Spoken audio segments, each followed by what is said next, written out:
Hello friends, आप सभी का हमारे चैनल एग्जाम टाइम IQ पे स्वागत है।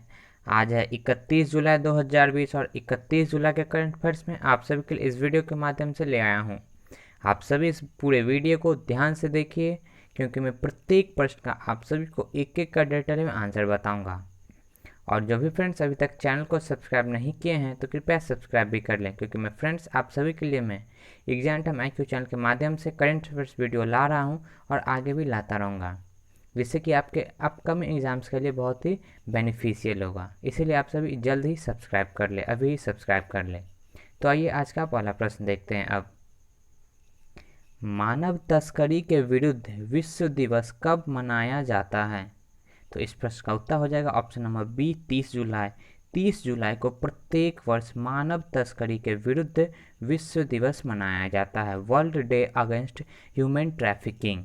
और इस वर्ष 2020 का थीम रखा गया है committed to the cause working on the front line to end human trafficking. फिर से मैं बोल रहा हूँ एक बार, committed to the cause working on the front line to end human trafficking.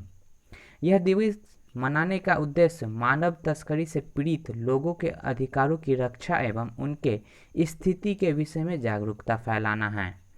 United nation office on drug and crime report के अनुसार विश्व भर में 1/3 बच्चे और 70% महिलाएं एवं लड़कियां मानव तस्करी से पीड़ित हैं। देखते हैं अगला प्रश्न। अब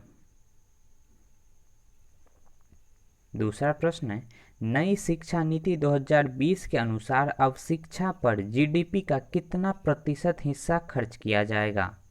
तो अब 6% हिस्सा, 6% GDP का, इंडियन GDP का कुल 6% एजुकेशन पे खर्च किया जाएगा, शिक्षा पे खर्च किया जाएगा। यह नई शिक्षा नीति 2020 के तहत है। इससे पहले अब तक शिक्षा पे GDP का 3 से 3.5% तक खर्च किया जाता था, लेकिन अब इसे बढ़ाकर 6% तक कर दिया गया है। अब हम जान लेते हैं शिक्षा नीति जो 2020 अभी जो आई है उसके विषय में थोड़ा सा।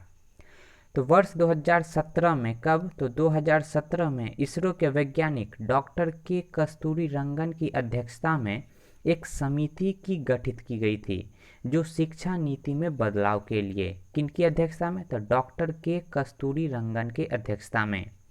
और अब इसी समिति के सुझाव को केंद्र सरकार ने मंजूरी दे दी है और HRD मिनिस्ट्री मतलब ह्यूमन रिसोर्स डेवलपमेंट मिनिस्ट्री का नाम बदल के अब एजुकेशन मिनिस्ट्री होगा, शिक्षा मंत्रालय कर दिया गया है। और अब शिक्षा मंत्री होंगे रमेश पोखरियाल निशंक। भारत अपने 34 वर्ष पुरानी शिक्षा नीति को बदला है। कितने? तो 34 ईयर्स ओल्ड शिक्षा एजुकेशन पॉलिसी को भारत अब चेंज कर दिया इस 2020 में।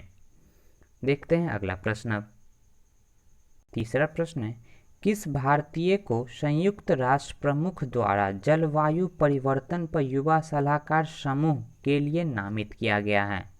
तो ऑप्शन नंबर ए सही आंसर है अर्चना सोरेंग को। यही है अर्चना सोरेंग, और इन्हीं को संयुक्त राष्ट्र प्रमुख द्वारा जलवायु परिवर्तन पर युवा सलाहकार समूह के लिए नामित किया गया है। ये उड़ीसा राज्य की है अर्चना सोरेंग, इन्हीं को नामित किया गया है। संयुक्त राष्ट्र महासचिव एंटोनियो गुटेरेस ने कुल 7 युवा जलवायु नेता को नामित किया है पूरे विश्व भर से। ये सभी नेता वर्तमान जलवायु संकट से उबरने हेतु अपनी सलाह देंगे और सभी जलवायु नेता 18 से 28 उम्र के हैं, जिसमें से एक अपने भारत की अर्चना सोरेंग भी है जो कि उड़ीसा राज्य से हैं। अगला प्रश्न देखते हैं। अब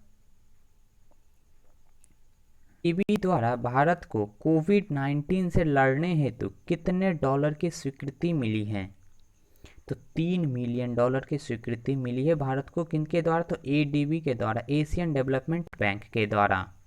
भारत को यह वित्त सुविधा एशिया प्रशांत आपदा प्रतिक्रिया कोष से मिली है, जिसका उपयोग थर्मल स्कैनर और अन्य जरूरी वस्तुओं की खरीद के लिए किया जाएगा भारत सरकार के द्वारा।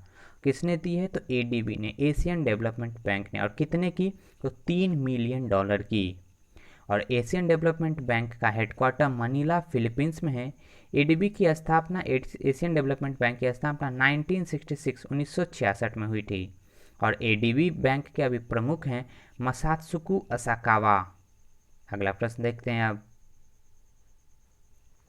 5वां प्रश्न है, कोरोना के बढ़ते प्रकोप से निपटने हेतु किसने मेडिकल बेड आइसोलेशन सिस्टम आश्रय विकसित किया है?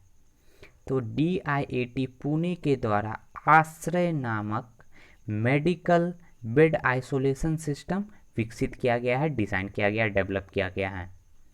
यह आश्रय नामक सिस्टम किफ़ायती है और रीयूजेबल भी है और इसका नाम है आश्रय। किसने डेवलप किया है? तो DIAT पुणे ने, defence institute of advance technology Pune के द्वारा। यही है आश्रय नामक मेडिकल बेड आइसोलेशन सिस्टम। अगला प्रश्न देखते हैं अब। प्रश्न है, quest for restoring financial stability in India नामक किताब किसने लिखी है? तो Viral Acharya, option number A सही आंसर है। विरल आचार्य के द्वारा quest for restoring financial stability in India नामक किताब लिखी गई है। यही है इस किताब की कवर फोटो। और विरल आचार्य भारतीय रिजर्व बैंक के पूर्व डेप्यूटी गवर्नर भी रह चुके हैं। यह किताब सेज पब्लिकेशन के द्वारा पब्लिश की गई है, प्रकाशित की गई है सेज के द्वारा और लिखी गई है विरल आचार्य के द्वारा। अगला प्रश्न देखते हैं अब। 7वां प्रश्न है, हाल ही में किसने क्रिकेट के नियमों का अनुवाद हिंदी भाषा में किया है? तो ऑप्शन नंबर डी सही आंसर है। राजीव रिशोडकर ने क्रिकेट के रूल्स नियमों का अनुवाद हिंदी लैंग्वेज में किया है। राजीव रिशोडकर BCCI के पूर्व अंपायर है और इन्होंने ही अब हिंदी भाषा में क्रिकेट के रूल्स का ट्रांसलेट किया है, जिससे कि जो अंपायरिंग करते हैं और वे हिंदी जानते हैं, इंग्लिश कम जानते हैं, उन लोगों के लिए यह ज़्यादा फायदेमंद होगा। यह ट्रांसलेशन किसने किया है? तो राजीव रिशोडकर ने। आप सभी को आज का यह पूरा करंट अफेयर्स वीडियो देखने के लिए फ्रेंड्स बहुत बहुत धन्यवाद।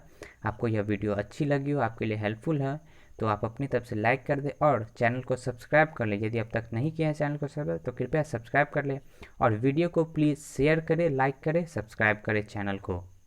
और फ्रेंड्स, मैं आप सभी के लिए करंट अफेयर्स वीडियो ला ही रहा हूँ, साथ ही मैं इंस्टाग्राम और फेसबुक के माध्यम से आप सभी के लिए प्रतिदिन करंट अफेयर्स पे जो भी कुछ अपडेट होता है मैं अपडेट करता रहता हूँ। तो आप सभी उसके लिए मेरे एग्ज़ाम टाइम IQ के अकाउंट को फॉलो कर ले, जिसका लिंक मैंने डिस्क्रिप्शन बॉक्स में दे रखा है। तो आपको टाइम टाइम पे करंट अपडेट्स मिलता रहेंगे। साथ ही मैं स्टोरीज के माध्यम से करंट अफेयर्स पे क्विज़ भी अपडेट करता हूं, तो आप सभी उस क्विज़ में भी पार्टिसिपेट करें, जिससे कि आपके अपकमिंग एग्ज़ाम्स के लिए, आगामी परीक्षा के लिए बहुत ही महत्वपूर्ण होगा। That's all from today. Thank you.